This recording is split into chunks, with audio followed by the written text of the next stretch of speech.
Hello, welcome to the third episode of the ninth series of the Temple of Surf, the podcast. Today with us from New Zealand, where he recently relocated, surfartist Steven Valiere. We discuss with him about his early travels, art, surfboards, and much more.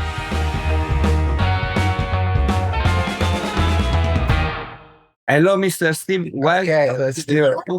Where are you today? I'm in New Zealand on the North Island. I'm about an hour northwest of Auckland. Yeah, Okay. That's where I am today. I just got out of my studio. I've been painting, and I just finished a little bit ago. We're gonna talk so much today about your art and painting, but the first question that I have for you is the question that I ask everyone on the show. In your opinion, what is the most important thing in surfing? Yeah, that's a hard one. Yeah, there could be a million different answers, but I believe for me anyway, the most important or the best part of surfing for me is all the people I've met and all those connections around the world, and those connections with everybody, and that's what brings us all together. It's like that web of surfers around the world, and like just connecting with you and stuff like that. So that's what I think is really important. I think if more people surfed, it would be a better world. But on the other hand, there's too many people surfing anyway. So For that reason, maybe we need what to do? Surf pools if they are ecologically compatible, and that allows surfers to surf more and better and leave the ocean a little bit more space for everybody. Yeah. Being surfer is just like goes beyond the surf, right? It goes to surf culture, Yes. way of Yeah. approaching people. They calling living with aloha, right? Yeah.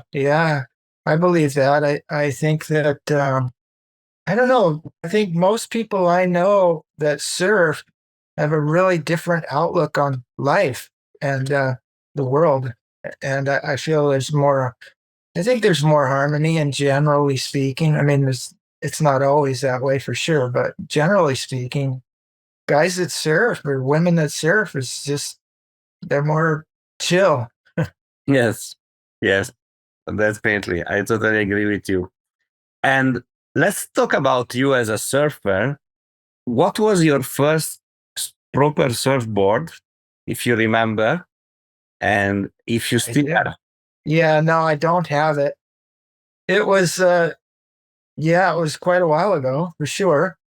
So in the early 60s, I'm thinking around 62 or something, my neighbor across the street from me had an older brother, and his brothers were like surfers, and they were, had the knee knobs on their knees from knee paddling and stuff. And they were talking about Vietnam was coming on, and they were starting to smoke weed and stuff.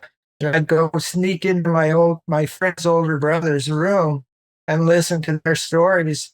And he sold me his surfboard, and it was an 8-foot surfboard, and it had a big giant piece of balsa wood in it. And that was my first surfboard. Yeah, for sure. I don't have it anymore, though, unfortunately. Wow. So 1962, those were the years, interesting years to be in California. You were in California, you were in Hawaii those years? No, yeah, I was in California then. Yeah. Okay. So, yeah, in interesting years. I guess also the people that were surfing there were not like so many as today, as we were saying before, right? You were. That's true.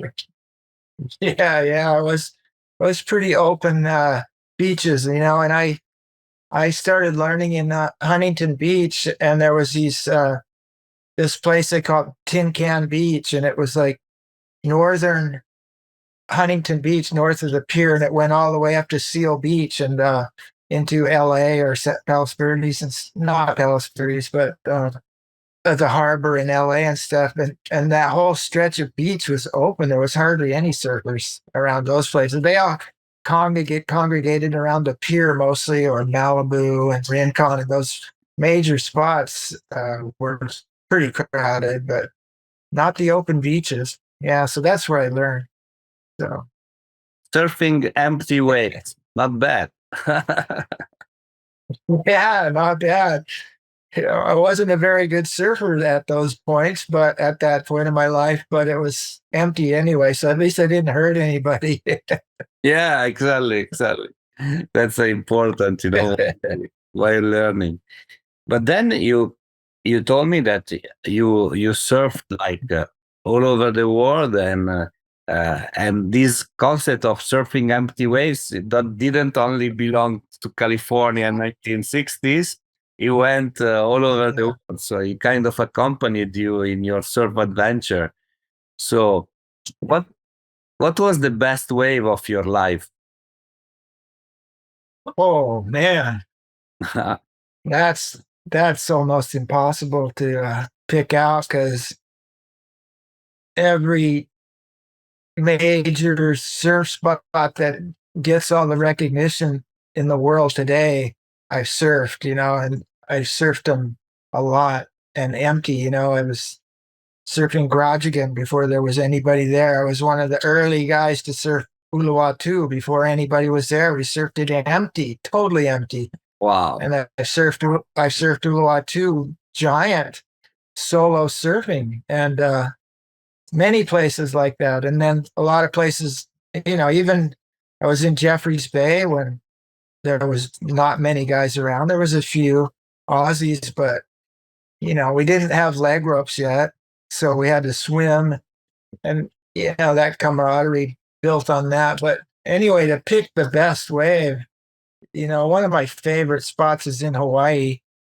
I mean, if I'm going to pick one, I could pick that one. I spent so many decades surfing one spot that I've really fallen in love with it for sure. And which one in Hawaii? Anyone in particular? Oh, yeah, no, I really like Fonolei Bay on Kauai. Okay, for sure. Okay. I liked Sunset a lot too before that, but yeah, those are my two favorite spots in Hawaii. Okay. And you were traveling for work, you were traveling for passion. What brought you in Bali, surf, like kind of discovering Uluwatu, or around the world? What brought you there? This is a long story. I'm ready to hear it. Okay. I saw the movie Endless Summer in Newport Beach High School, and I was just a teenager, yeah. And then at the end of high school, I was 18, and I went to Hawaii and surfed. And I came back to California, and I was, my parents were trying to get me to go to college and get a job and, get into the world, the corporate world, or that sort of stuff. But they said, well, go to college and figure out what you need and what you want to do. And I like art, so I started getting a couple art classes in a junior college in Orange County, California. And I just wasn't really digging it. I wasn't really falling into it there. So I had spent a New Year's Eve with some friends of mine in Newport Beach, and we were just hanging out. And my friend said, he was with his girlfriend. He said, well, we're going to Africa. Why don't you, if you're not really cutting it in college, why don't you just come meet us at Jeffreys Bay? And this was in 1972. And I said, yeah, what a great idea, just like off the cuff, like, let's just go. And so I said, okay, yeah. And I got my ticket and took off for Jeffreys Bay. My friends had gone up into Europe and bought a combi van and drove down through Europe and all that into northern Africa, through Kenya and that, and drove down the coast. And one day I was walking down the beach in Jeffreys Bay, and my friends were walking from the other corner of the beach. And it was just like, had been a few months with, in those days, I think something that is really interesting is the communications. At this point of our life, we don't think anything about picking up a cell phone and calling across the world for free on Messenger or something like that. In those days, if your friends were in Europe and you were in Africa, there was no way you could really connect with them and go, "Hey, where are you? I'll meet you at the beach at Tuesday morning at 10 o'clock." It just was not going to happen. So that was pretty amazing. And so I ended up meeting my friends there, and we spent almost a year in South Africa. And we spent a lot of time in the game parks, taking photos and stuff, but mostly we were just living in Jeffreys Bay there and surfing that every day. At one point, we had moved up to Johannesburg towards the end of our stay, and we had gotten in some trouble because my friend and I went to the Soweto. I had gotten this job managing a small coffee shop in Johannesburg, and I was working with the Zulu people running the cafe, really, because they don't really let white people do the work, but you can manage it. And so they said, well, here, manage this little coffee shop and make sure these guys do all the work. But we got to be pretty good friends, and they invited me and my friend's girlfriend over for lunch one Sunday when nobody was working. So we drove to the Soweto to get in, and somehow we got in. We just drove through the gates. We had our passports and everything to try and, we weren't trying to do anything on the side, sly or anything, but we got in, and it turned into a big deal. The cops came in and broke up our party and beat up my friend and did a bunch of stuff, and took my friend's girlfriend and I to a little hold up, lockup, jail kind of thing. Not for long, just to question us. But anyway, after that trip, we decided to break up. We'd been in South Africa almost a year. We decided, well, I think it's time to go. We'd run a course here. And so I hitchhiked from Johannesburg, got down to Jeffreys Bay, and I ran into some friends there. And they put me up to sleep a couple nights. And a friend of mine made me a surfboard in his living room because I was leaving and I had sold everything to buy my boat ticket. So this Australian friend of mine, I know, this South African guy named Peter Daniels shaped me a surfboard in his backyard. And then my other Australian friend of mine, Greg Strickland or Stricko, he glassed my board in his living room. So it was a pretty stinky mess for a while. And then I jumped on a car with these group of South Africans guys that were driving from Jeffreys Bay down to Cape Town, which was where the boat was leaving for Australia. So I went on this kind of surf movie tour down the coast, ended up in Cape Town, got on a boat to Sydney. So this was like all these adventures were happening. And this boat was almost a month, 3.5 weeks or something, from Cape Town to Sydney, stopping in Perth, Adelaide, Melbourne, Hobart, and Sydney. And then on that boat was crazy too, all kinds of wild stories with the Australians. It was so fun. And then when I got off the boat there in Sydney, I hitchhiked north. I didn't know where I was going to go. I had like $20, a surfboard, and I'd sold my wetsuit. So I was looking for a warm place to land. Yeah.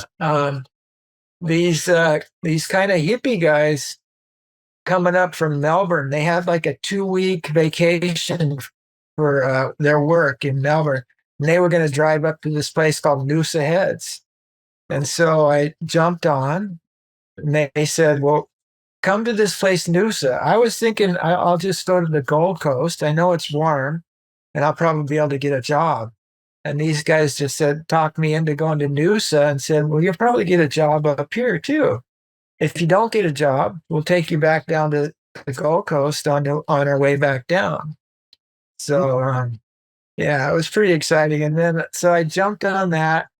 I did get a job in Noosa, and a few cyclones started hitting, and I was getting all the points in Noosa. It was unreal. I think that was around 73, and we were just starting to get these really, we still weren't wearing leg ropes, I don't think. We're still chasing our boards onto the rocks and stuff. No, It was not, yeah, it was pretty gnarly. So I'd met all these guys. One day I was surfing one of the points in Noosa, and there was these like American sort of hippie guys living that were on this point up there surfing, and a couple guys were surfing naked, and the girls were surfing naked. And I was like, wow, Australia is bitching, man.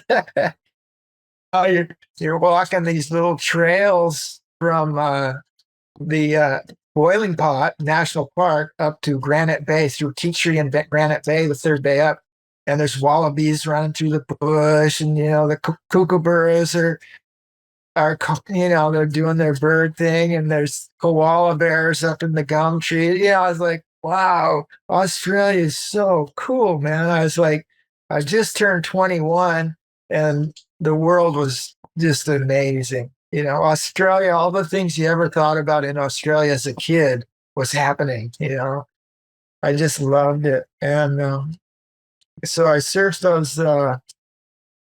those cyclones, and met this group of these hippie guys. And one of the guys I really connected with, he was a really, really good friend of mine, and his name was Frank. And he's from Santa Barbara. And we just connected. I didn't live with him. I was working, and I'd get up in the mornings and go to work and go surf after work and stuff, just saving my money for no apparent reason except just to stay alive. And he, at one point in 1973, goes, hey, Steve, I just heard of this place called Bali, and I hear there's really good waves up there. And it was right around when Morning of the Earth came out, that movie. And so it's like, oh, that sounds pretty good. Now let's go. And so the same sort of thing happened. He flew up to Bali, and I don't know, maybe a couple weeks later or something, I flew up to Bali and just ran into him on the beach in Kuta. And yeah, it was amazing. Bali, and it was just, you can't imagine how it is now compared to what it was then. There was nobody there. We got so lost just trying to find Uluwatu. And I imagine, yeah. oh man, it was just amazing. We didn't really know how to speak Bahasa, the Indonesian, but we'd pick up bits and pieces. I remember walking around with this little tiny book on Indonesian language, and we'd pick words, and try to say, what time is it? Where's the bathroom? Do you have water? Not so much chilies in my food. Yeah, Stuff like that. It's so hot. Yeah. So we got these BMO. Somebody said, let's go find Uluwatu. And we got this BMO, which was like a three-wheel little truck. And they took us, we had all our boards stashed in it. And they took us out there, and we're just like trying to guess what time he's going to pick us up, and he'd drop us off on the highway. And we're just miles and miles away from the surf. It was hours drive, an hour and a half walk. Yeah. Sorry, walk into Uluwatu. And then there was this cave with a bamboo ladder that went down into the cave that you have to traverse to get down to the beach and paddle out. We got lost a lot. The trails were just cactus everywhere and monkeys everywhere. Oh man, it was really trippy, really trippy. Thank you for sharing this story. That the Uluwatu, Padang Padang, all these places that today are like super, super famous. At that time, where Yeah, there was nobody around. Yeah. One day, the season was sort of, I spent almost 4 months, my first trip to Bali. I'd gone in around April or something, and it was coming into October or September, and the weather was starting to change. And I went around to the other side on a motorbike and surfed this place called Sanur. It's by there's a big hotel there and stuff now. And I met this guy. The same thing kept happening to me over and over through my life. And I had surfed, the waves were so good, and there was maybe 6 of us out. And we came out after surfing for many hours. And we were standing around drinking a beer and talking. And I met this guy. He was an Australian guy, but he had grown up in Papua New Guinea. And he asked me, "Oh, you like these waves?" Yeah. And I was like, "Yeah, for sure, man. Look at these waves. It's unreal."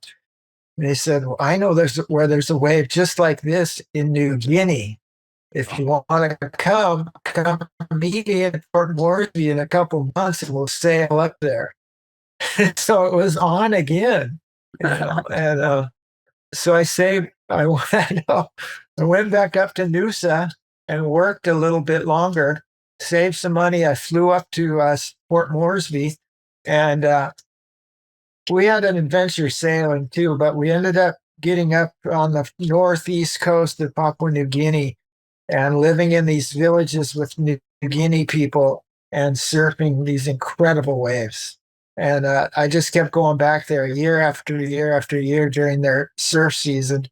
And so I ended up this cycle of living in Noosa, and then I hitchhike up to Darwin and work for a couple, 2 or 3 months, save all my money, and then fly over to Papua New Guinea and surf for a few months straight, and then go back to Australia again. And I did that for about 4 years.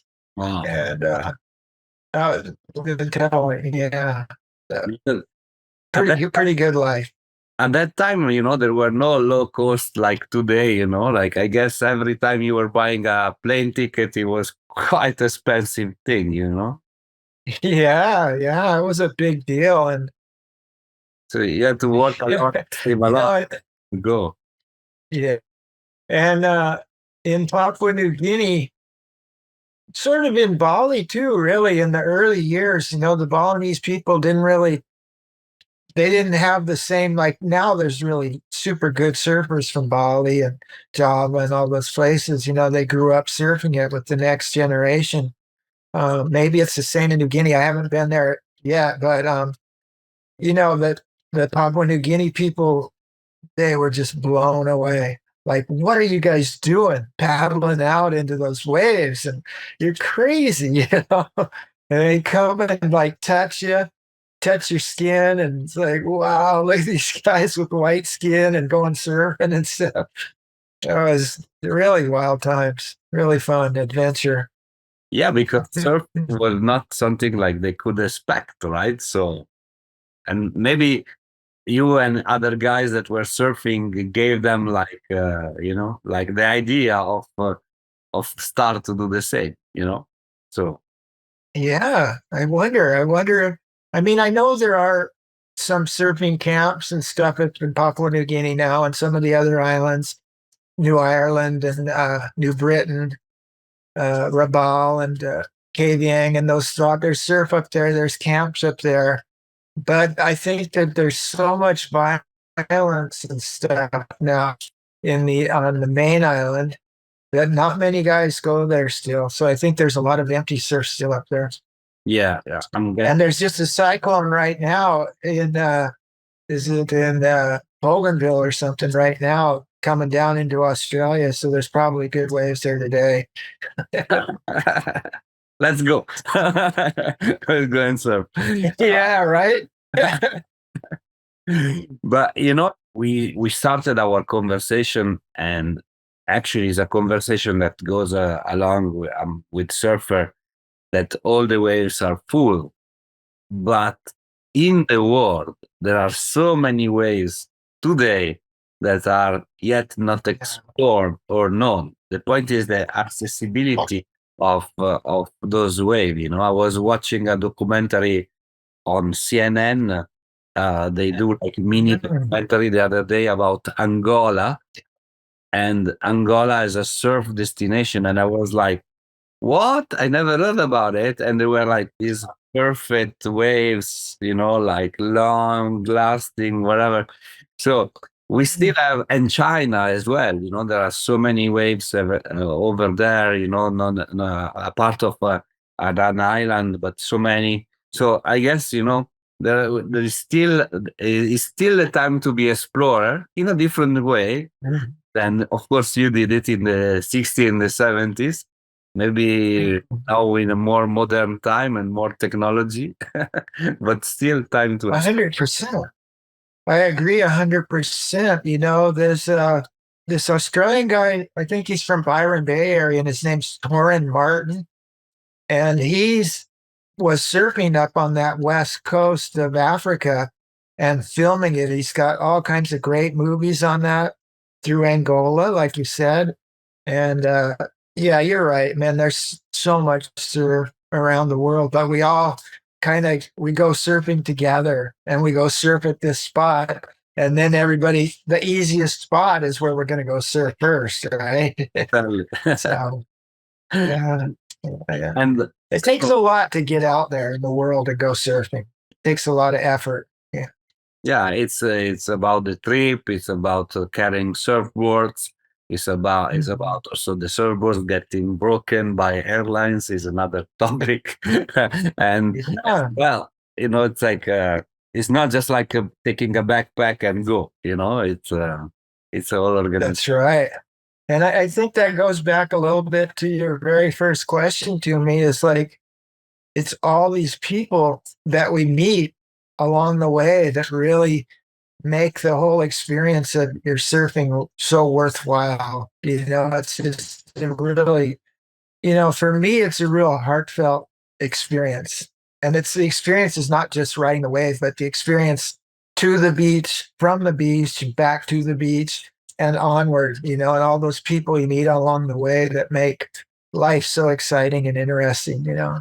Yeah. And yeah, that's what I really appreciate about it all. Definitely. No, it's we are human beings. So if we don't connect and speak with people, and if we are not curious, then we just live by ourselves, you know, and then doesn't really. I mean, at least my opinion is not. Yeah, no, I agree. And what was it? Nat Young called us all a tribe long ago. Yeah. Yeah. And we were all a special, even, you know, the Ramdas guy back in the 60s, the LSD guy, you know, he thought surfers were special. So True. Anyway, I think it's legitimate. Yeah. And tell me, because as of now, you told me that you were working in coffee shops, you were managing places, but you haven't told me about how you became an artist. So was something that Yeah. it was just like something that you had knew, or something that you start like, I don't know. How did you become a Yeah, right. So like I always did art when I was a kid. My mom was kind of artistic. She had a good eye for art and color and stuff. And my dad also, they all encouraged me to do art and do drawings and stuff. But that was when I was a little kid. But as I grew up, I really liked it even more and more. And I used that kind of as a crutch really in school, because I could take art classes and bring up my average. You know, I'd have history and math and English and, you know, a foreign language or whatever, and I'd get all C's and stuff. But if I did art classes and got A's, that would bring that C up to a B, you know, or something. And I really liked art. And So I did a lot of art, and then through, like I said earlier, I was going to do art in college, and then I just stopped doing it.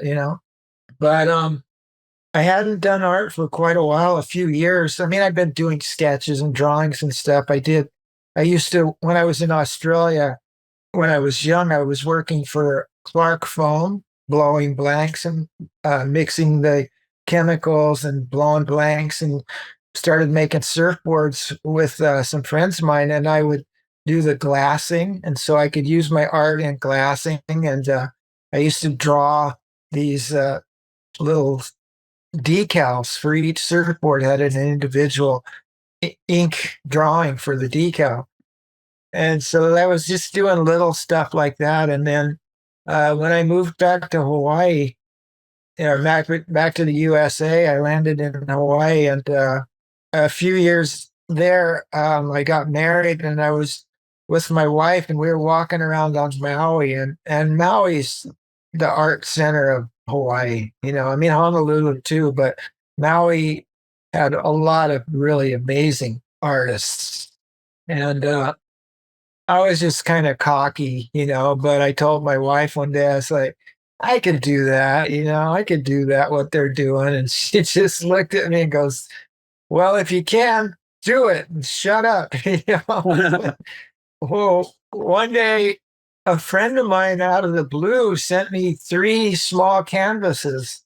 And he said, I know you can do art and paint and stuff. So why don't you paint these canvases and see what happens? And I was like, wow, it's kind of challenging me, in a way. But so I painted these little canvases, and somebody came by and went, oh, that's pretty cool, man. You want to sell one? And like, oh, okay. And I sold it for like $30, and I went and bought some more canvas and some more paints. And that was sort of how I started learning really how to paint. Yeah. So that happened in 1991, I think it was. There was a big hurricane on Kauai where I was living, and I made these T-shirts, and each T-shirt was a hand-painted T-shirt of this hurricane hitting an island. It was just kind of a one-off thing, and that became kind of my capitalism into surfing. I was selling my art. And then I started painting canvases and selling them, and then it just started growing like that. Slowly, slowly. It's been, another 40 years since then, but I just been really, really blessed. People have helped me along the way, given me tips, bought me canvases, given me brushes or paints or whatever. And then I did it. I was writing a little bit too. And I did a story, and I sent it to Surfer's Journal, and Surfer's Journal published it in Australia. And it had I had just took pictures, small pictures of a couple of my paintings, and put it in the story. And they posted that in the Australia Surfer's Journal. And then I kind of tried again with Surfer's Journal, and wrote more of an in-depth story of what we were just talking about. And they got back in touch with me, and Drew Campion, he used to be one of the Surfer magazine guys. I don't know if he's the editor or like that. I think he was the editor of Surfer magazine in the 60s and 70s, and he was a great author. He wrote all these great surf stories. And Surfer's Journal sent him over to my house and my family on Kauai, and he spent about a week or so hanging out with me and just taping my stories. And then he came back a few months later with a story on Surfer's Journal. It's like a 14-page article on my life with pictures of surfing and a lot of my paintings and stuff. And that really obviously kicked me into gear. I mean, like everybody at that point, not everybody, but a lot of people knew my art at that point, and it's just carried on since then. So Nice, interesting. yeah, And I obviously saw your some of your paintings, and as you said, the comments, at least that you can see in Instagram online, are always like positive, super excited. But what inspires you when Some of my paintings. yeah, like them? Wow, many. Yeah. Anyway, Wow. but yeah. Cool. What inspires you when you're painting? You're thinking about like maybe some of your travels or fantasy. Yeah. Yeah, that's so like it's it's that creative process where it just when I get into a painting sometimes it just sort of takes over. I don't really have a goal. Like I don't really surf or I'm sorry, I don't really paint specific spots. Like someone I have, on commission and stuff, but generally speaking, I think my paintings are more about uh, crazy waves, crazy surfers, and they might have green hair and tattoos, and the wave might be red. I use just really outlandish colors, mixes, and everything, and but they just come. Yeah, I don't know where they come from sometimes. It just come out of the blue and I just start painting and it goes. I don't sketch it out at first or anything like that. I just start pushing paint around. Must have been It's a good approach. yeah, I like it. It's a lot of freedom in that, I think sometimes, it just allows me to not make a mistake because it's always part of the art. Yeah. So Wow. yeah. You sell. I mean, people do not have the same possibility that I have to see, but your room is full of them. So how do you sell them? You sell them like worldwide. You have galleries. How your art is getting out there? People reaching out to you. Yeah, well, sometimes people do reach out to me on Facebook or something like that, and they'll order a painting from me. I do commission paintings. I have sold paintings, in many places around the world, from Japan, Australia, Hawaii, California, all that kind of the main spots. And then people just reach out to me. But I sell most of my paintings are sold in Hawaii.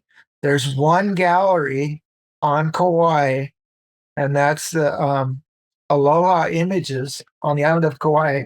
And they have been supporting me and selling my paintings for over 30 years. They're kind of the only one and only gallery that I deal with, although I have been just connected with a gallery in Raglan, so here in New Zealand. So it's my first real gallery in New Zealand that I'm getting in touch with. So Wow, see how that goes. that's a good day. But that's pleasure. So we'll see how that goes. I'm looking forward to. I've only been in New Zealand 6 years, so it's a slow road to getting it out there. Step by step. No, we are not. We should not be in a hurry. At least with art, that's the way it should be. Exactly. Exactly. And, well, I like the art behind you. Thank you. Who does that? You? No, I didn't do it. Actually, this is an Argentinian artist that did the book. And on the podcast, there is like a caricature of each surfer, and this is an Italian artist called Mark, that is AKA Boda Surf Caravan. So he lives in a van across Europe, and he does sketches. Oh, cool. I like the artistic part of the podcast. Yeah, that's really cool, man. It attracted me right away. Thank you. There is another question that I ask to everyone in the show, but I think in your case will be even more meaningful because we discussed already about people and meeting people. So I always ask, like, if in your life you met surfers, some of them like very famous, some of them like maybe not famous, but maybe there was a meeting with one of them that I don't know, changed your life or was particularly meaningful for you. So, what would you answer to this? Well, wow, so many. I have met with many very famous and professional surfers. I've surfed with lots and lots of really famous surfers. As you probably know, Jeff introduced us, and that age group, in our 70s now. So many of those in that age group I've met and surfed with, and everybody really gives me something. I get a little bit of something from just about everybody, to tell you the truth.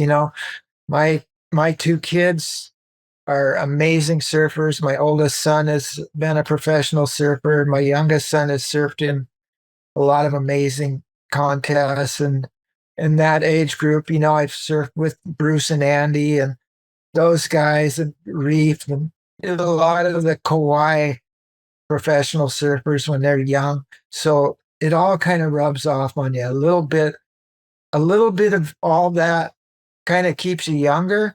Yeah. And then the nostalgia and the memories of the older group, Jerry and Jeff and, the Australian guys or whatever, those memories and stuff. And I get a little bit out of everybody. I'm sorry. I can't really pick just one. Jeff has been one of my best friends for a long, long time. So I've surfed with him around the world a lot. We've been to Mentawais together a few times, and Europe, France and Italy and all that stuff. So I guess, just hanging has been an influence for sure. Some of my early Australian friends have been a big influence on me in their surfboard craftsmanship, what I've learned from their surfboard making and that kind of stuff. But yeah, bro, man, I think it's just a little bit of everything, everybody. Okay. Well, it makes sense, if going back, if Jeff Ackman, for whoever didn't follow the previous episodes, is one of your very dear friend. It makes sense that you say something about him because obviously, friendship goes just beyond surfboard or traveling or things like that. I'm curious. Have you ever tried yourself to shape a surfboard since you are a creative person, or not? Well, yeah, I have for sure. Now, How did it this go? was when I was living in the 70s, when I was living in Australia. Like I said, I was, making blanks. Yeah. And my friend, who he was from the Torquay area, his name was Greg, and he was a really good shaper and a great craftsman, and we lived together. He helped me. He had glassed that board in his living room in Jeffreys Bay when I was leaving. I ran into him again in Australia a year or so later, just off the cuff, and I was blowing blanks then. And we ended up sharing a house together. We built a factory sort of thing, just a little shaping room and a glass room underneath our house that was on real tall posts. We built a house underneath it that we made surfboards in. And he showed me how to shape. He taught me a lot of things about building surfboards and that. And I shaped a few boards, I don't know, maybe 50 or so, not a lot to really get the hang of it, but a couple. And it was weird because, like they always go good. When you make your own surfboard, Yeah. and you go ride that board, they somehow go good a lot of times. So Yeah. I actually have a surfboard in Hawaii still up in the rafters that I blew the blank. I cut it in half and put the stringer in it. I Okay. shaped it. I glassed it. I made the fin, made everything about it from scratch, and rode that board for years and rode it in 10-foot pipeline. Oh, wow. And so I have had a little experience in shaping. Yeah. Interesting. And Yeah. Hawaii now, or you are happy in New Zealand and the new chapter of your life? Yeah. It's a new chapter of my life. I spent almost 40 years in Hawaii on the North Shores of all the islands. And I lived on the Big Island. I lived on Maui. I spent a lot of time on Oahu on the North Shore and stuff. And most of my life has been on Kauai. My two sons were born in Hawaii. And I was married in Hawaii the first time. And so, that I have a huge, huge space in my heart for Hawaii. Um, New Zealand is beautiful. It's really different for sure. Yeah. It's colder, Okay. much colder, and and in Hawaii from September, October, you almost get 8 months straight of surf. Almost every day there's waves somewhere, somehow. Yeah. Sometimes it's a beach break and it's onshore, but there's waves. And you don't mind so much if it's warm, right? You can surf onshore punchy beach breaks if it's warm. If it's punchy beach breaks and it's cold, it's not so much fun. No, exactly. So it's adjusting. Yeah, it's not the same. And I've also, as we said, it's a different chapter in my life. I've had a lot of health issues in the last few years. So I really, surfing started taking a little bit of a backseat. I spend a lot of my surfing time painting pictures of perfect waves Okay. instead of writing them. Yeah. But it goes with life, right? It's Yes.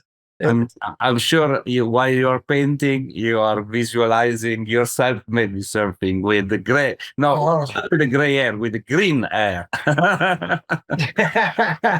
That's right.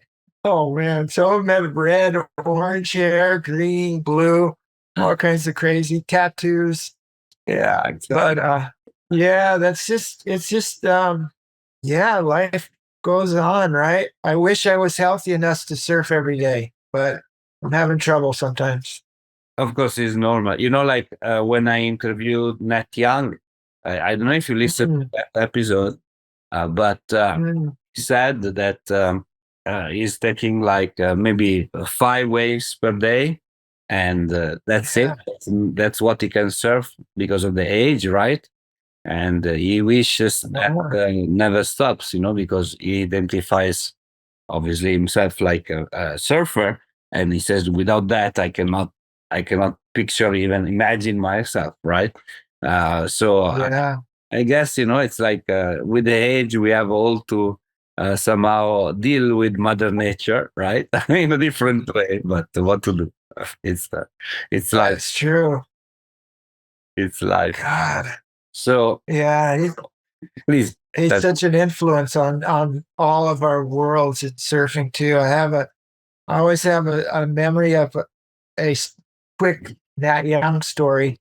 And please, I was just I was had gone to the North Shore with my wife and my young child. My son was maybe, I don't know, maybe 6 months old, maybe, and we were just staying on the North Shore for a week or two surfing. And one afternoon, I pulled up to a pipeline, and there's a trail between the Volcom house and Jerry's old house, the Billabong house now. I don't know who owns what now, but there's a trail, and I walked through that trail, and the waves were pretty good size, solid 6 foot, maybe a little bigger, but it was a little bit onshore. it was glassing off. And I went out and I was surfing these rights and getting a lot of waves, and nobody was out, not one single guy. And one guy paddled out, and it was Nat Young. And we just shared the peak at Pipeline together for a couple hours as the sun was setting, and the waves just kept getting glacier and glacier. And it was amazing. Then we went into the beach, and I came up and I met him. I didn't really meet him in the water much, but I just introduced myself, and he invited me in. He was staying at Jerry's house, and he invited me in to have a shower and stuff. And I got to meet myself, my new son, and my wife, and it was really cool. Nat was super nice. I'm sure he wouldn't remember this story, but of course, because it's Nat Young, I'll always remember it. Of course, the most important thing is that you do rather than he does. Yeah. So today you are in New Zealand, of course. So you moved from Hawaii to New Zealand. How is your daily life today over there? You still continue to do your art, of course. You're wearing a wetsuit, Yeah. of course. Yeah. What? Yeah, it was a big change for me. I met a girl on Kauai. She was on vacation, and I chased her over here to New Zealand. And yeah, so a little romance. And yeah, it's really different, from I never wanted to go to New Zealand because it was going to be too cold, and it scared me. I knew it was going to be beautiful and everything, but I took a chance and bought a wetsuit.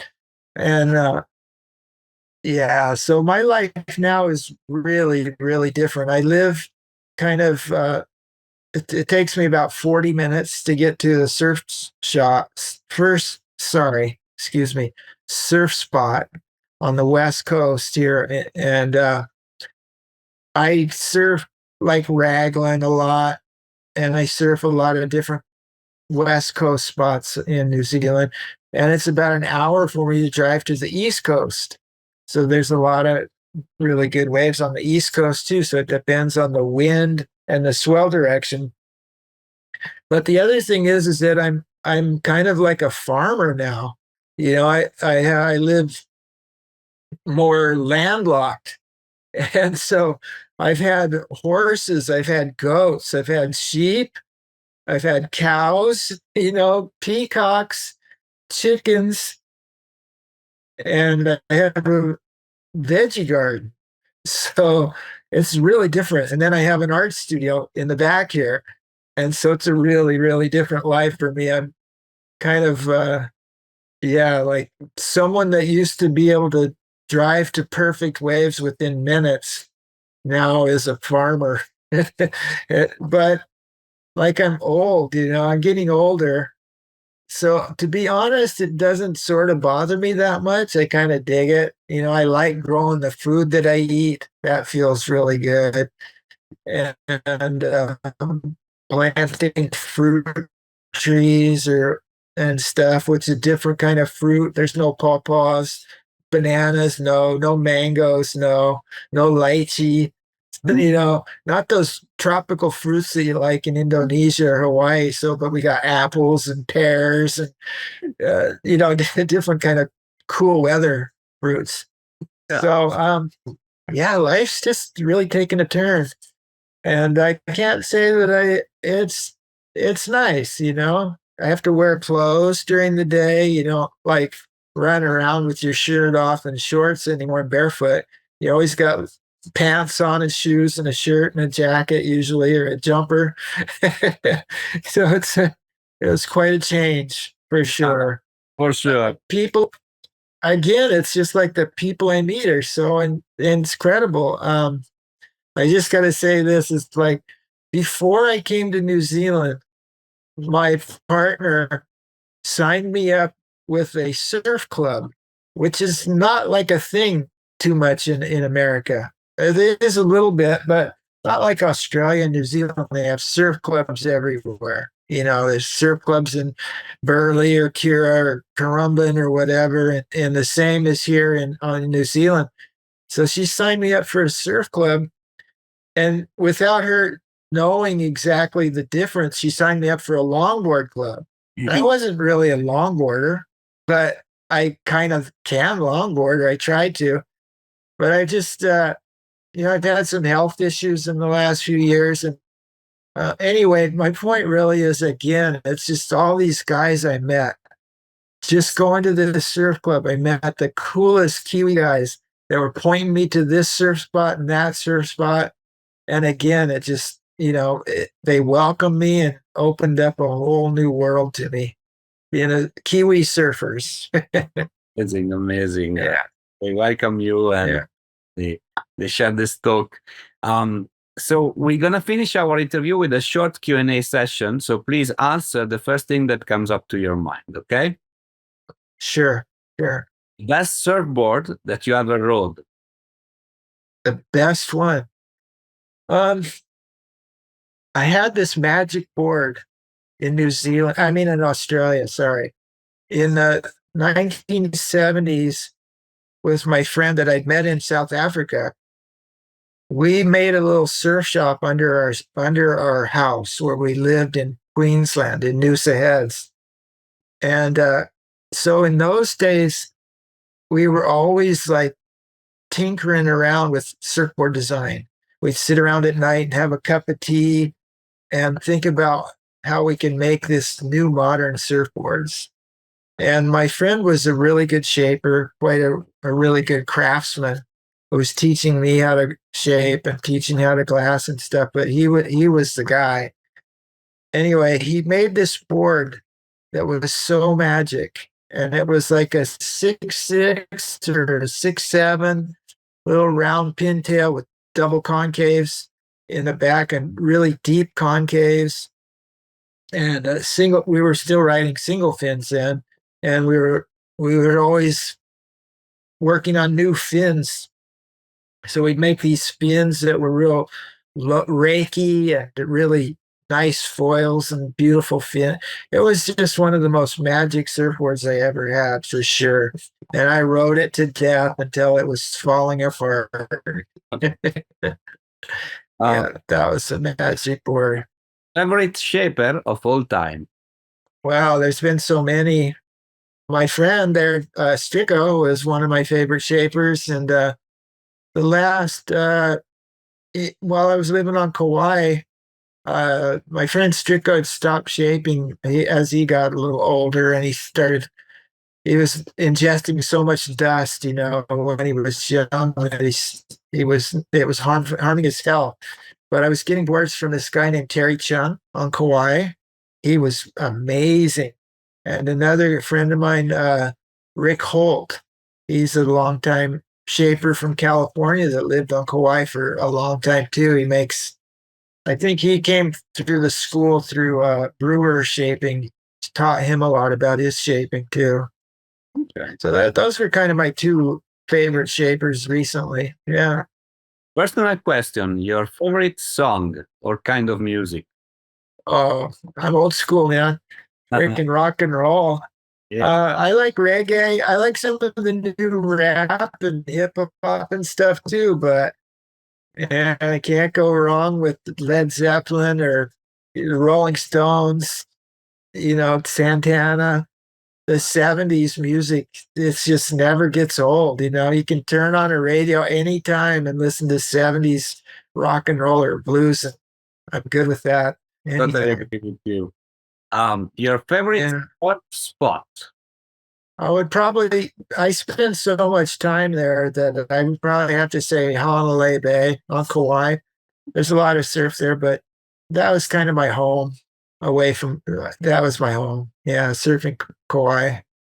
Favorite surfer of all time?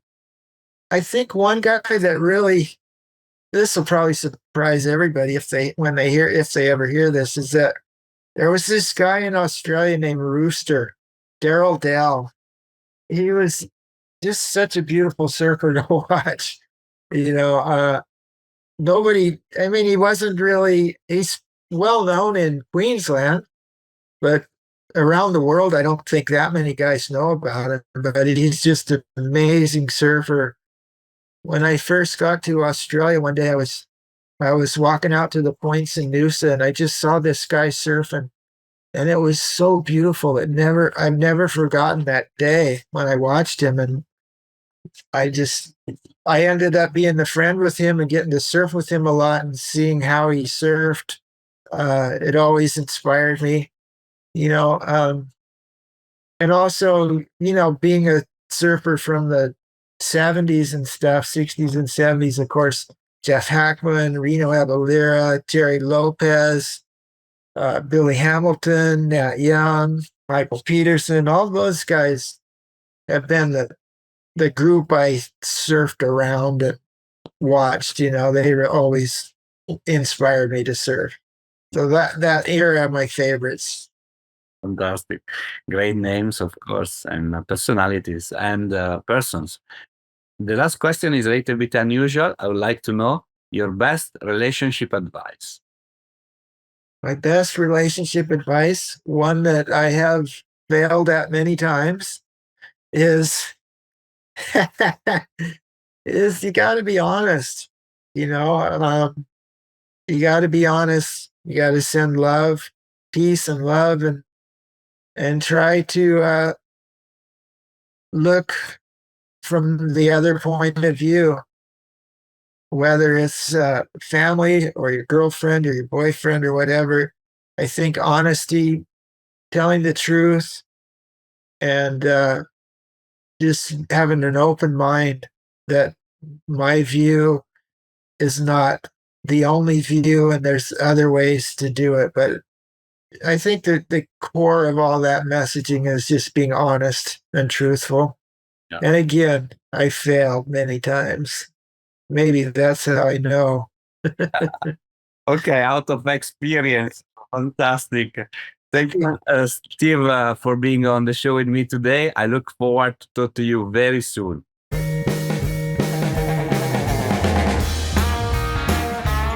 Hi, it's me again. I hope you enjoyed our today's episode. If you want to know more about us, please follow www.templeofsurf.com and all our social media. Mahalo!